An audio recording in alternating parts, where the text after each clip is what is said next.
This is Stephen Alexander with another Caution book review. Last year, I reviewed the first novel of the Conscious Dreamer series by Sharolyn G. Brown.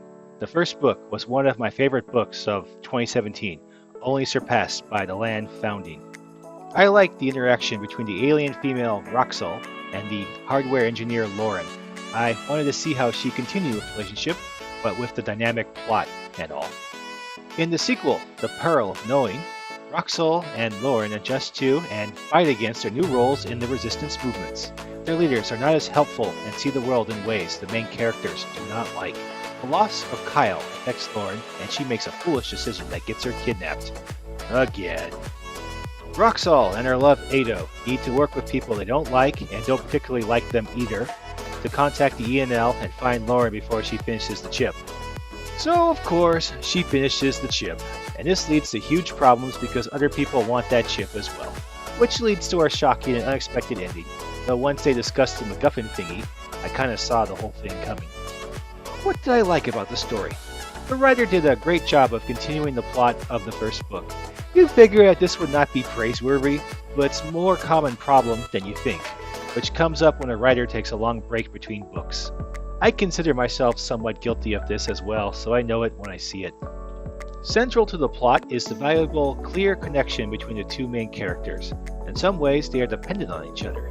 They are the deepest of friends, leaning on each other in their trying times on planet Trebor and Earth. Another central point of the story was the main characters trying to see the difference between the rebel movements and the government or the PL. Yes, they're not perfect, and I think they begin to understand the principle that you can't always choose your allies, but you can make them better. The curveball plot at the end somewhat puts this in focus. We'll likely see more of this angle in the coming sequel. What didn't I like about the story? Lauren goes through a lot of stuff in this novel.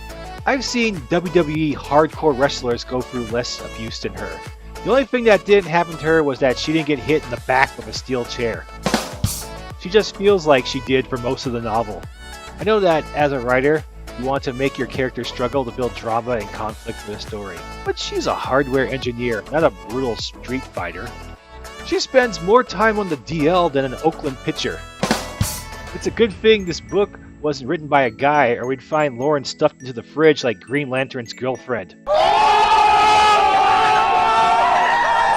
There was a lot of build-up about the survivors of the second Gamma raid, and while it made sense to cover them, the way the story ends, it seems like their situation is not as resolved. So why spend so much time covering them? Sure, it humanizes Roxel a bit and gives her a subplot, but surely the readers are thinking that as soon as she leaves for the raid, the other rebels are going to ice the unknowns, and she seems less than willing to seek assurances from the rebels. I feel like she should have resolved it a lot sooner in a way that would make the character's feeling come out more. But I guess we'll find out in the sequel. My recommendation: The Peril of Knowing is a great sequel to the story. It loses a step compared to the first novel with a slightly nonsensical ending, but it kept what I really liked about the first novel in focus: the wonderful friendship between the ladies of Another World, and why they are the linchpin of the series. I give Conscious Dreamers Part 2 another 4 out of 5 stars. Dream to the stars. Got any comments, suggestions, or works for me to review? Leave a comment down below. Don't forget to like and subscribe. Failure to subscribe will result in Louis C.K. visiting your dreams to fight hardcore wrestling matches with Carlos Mencia. Ew! Then you better subscribe!